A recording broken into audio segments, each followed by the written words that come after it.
Name?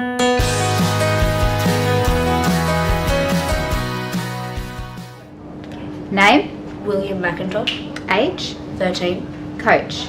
Mark Tucker. Triathlon club? Genesis Triathlon Club. Swim, bike or run? Run. Pizza or pasta? Pizza. If you're an animal, what would you be? A cheetah. League or union? League. Sprint or standard? Sprint. Favourite triathlon destination? Harvey Bay. Ice cream or froyo? Ice cream. Who's your sporting idol? Mark Tucker. Weights or cardio? Cardio. Soccer or football? Football. What's your dream job? Physio. Favourite binge TV series? Stranger Things.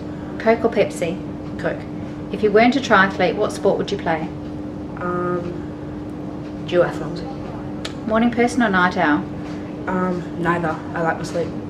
What's your favourite bike brand? Giant. What time's your morning alarm set for? When my dad wakes up. Best coaching advice you've ever received?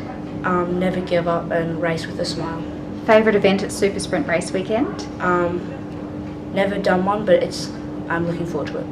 iPhone or Samsung? iPhone. What's your advice for a first-time triathlete? Always smile and finish the race.